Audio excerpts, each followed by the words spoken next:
در خدمتتون هستم با ادامه داستان به امید بیرون اومدن از شب‌های تار ایران عزیزمون. لیوانی چای و ادامه داستان.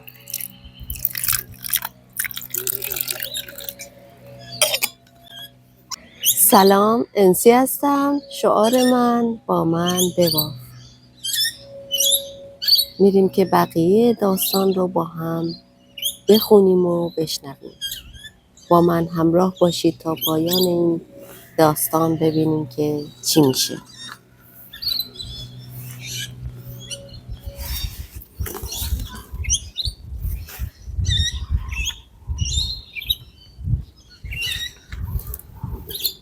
حریف شب‌های تار. تا اینجا خونده بودیم که گفتم برویم همان کافه که اولین بار با هم رفتیم. اختر گفت که چی بشود؟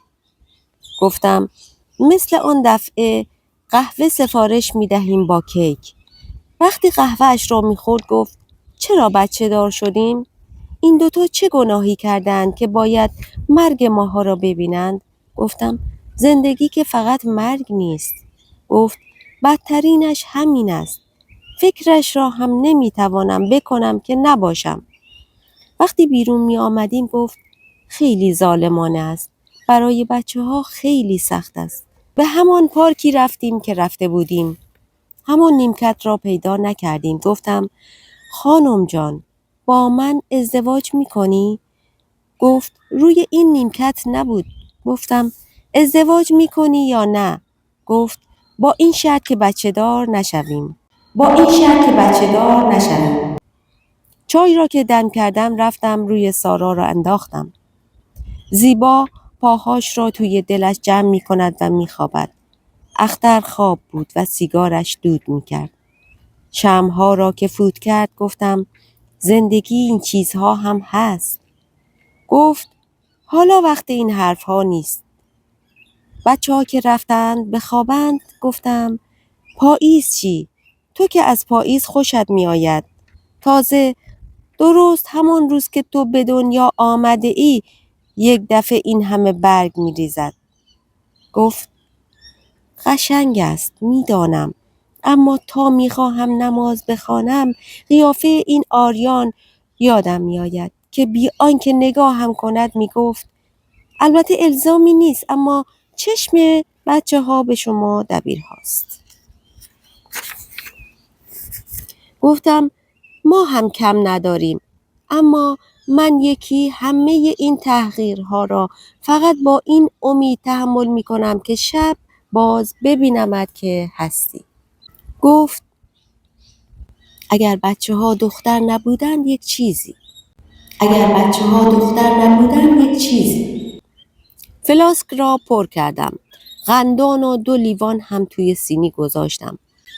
رنگ نارنجی غروب کاجها را روشن کرده بود. نشسته بود و سیگار دود می‌کرد. از حیاط مقدمی اینها صدای گریه می آمد. صدای مقدمی بود. گفتم کار خودت را کردی. گفت من وکیل مرگ نیستم. گفتم پس چرا می‌خواستی سر آن بچه بازی کنیم؟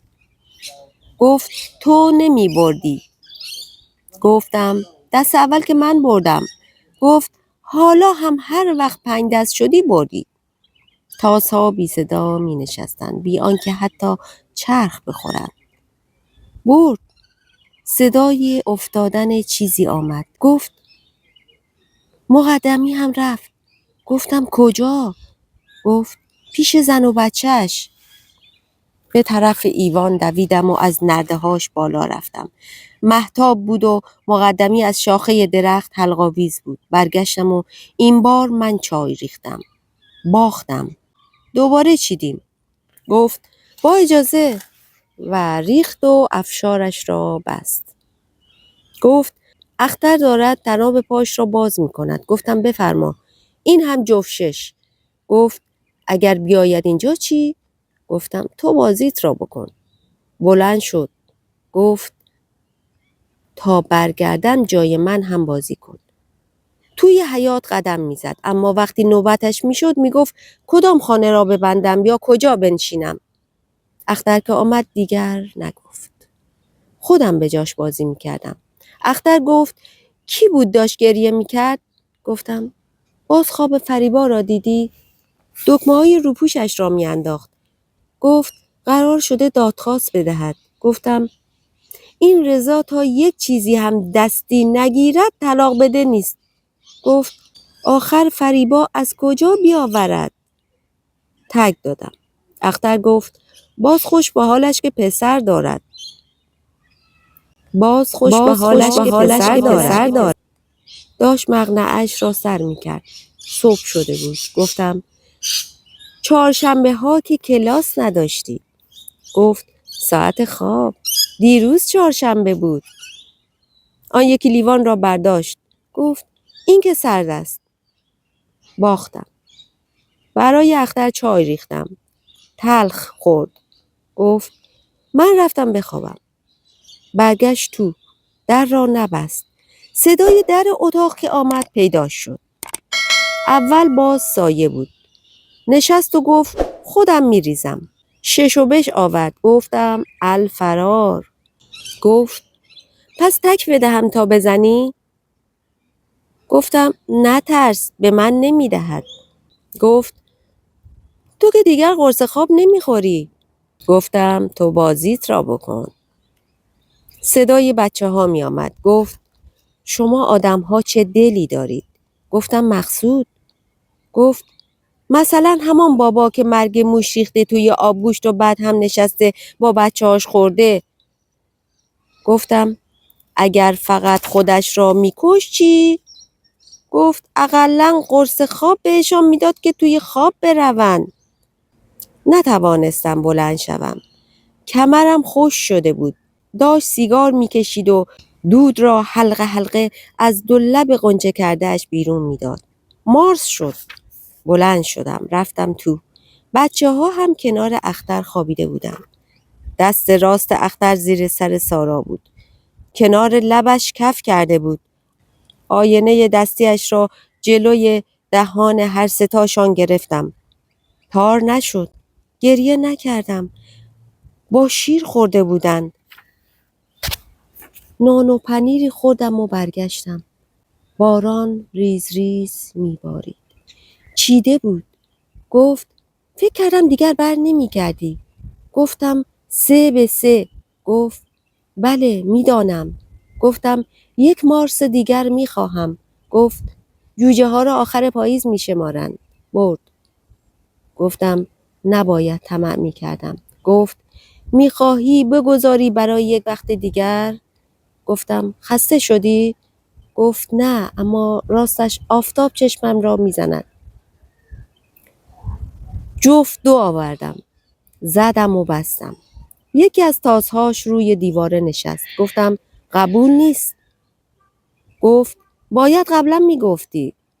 با انگشت به وسط تخته اشاره کردم.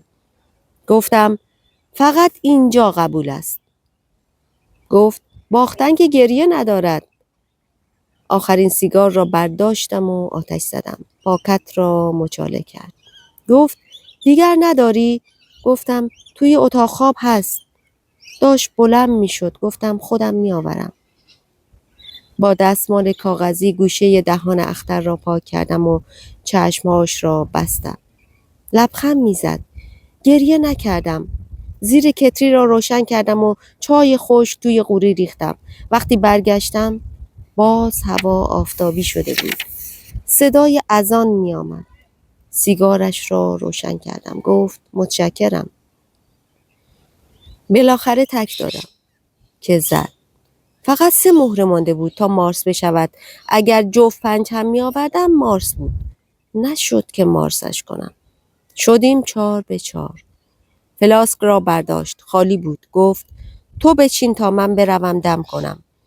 لیوان ها و فلاسک را بردم. چند بار لیوان ها را شستم. 2 دستم را مشت کردم. تکان دادم. اما عقل کردم که جلوی خودم را گرفتم. وقتی برگشتم دیدم دارد تاس می ریزد. گفتم حالا دیگر تمرین فایده ای ندارد. گفت پس کو این چایت؟ گفتم خم رنگرزی که نیست. جفت 6 آوردم. جفت 1 آورد. بلند خندیدم. گفت یک خنده‌ای نشانت بدهم. گفتم فعلا که داری مارس میشوی. گفت من که موافقم. گفتم یعنی اگر 6 شدم باز میشوم 1؟ گفت رسمش همین است. جلو بودم. خانه 6 را خالی کردم تا بنشینم. بعد رفتم و فلاسک را پر کردم. رادیوی بچه‌ها روشن بود. اختر داد زد کی دوباره این رادیو رو روشن کرده؟ وقتی برگشتم نبودش. به ایوان رفتم و پا بر نرده خودم را بالا کشیدم. صبح شده بود و مقدمی داشت برگ‌های این چند روز را گوچه باغچه‌شان چال می‌کرد. آذر ماه 1373.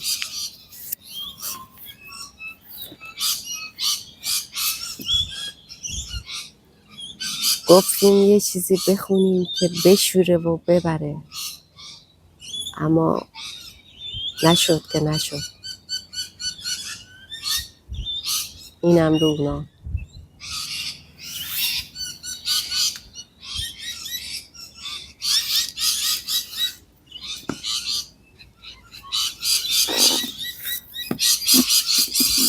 امید به یه داستان دیگه از نیمه تاریک ماه، شاید البته.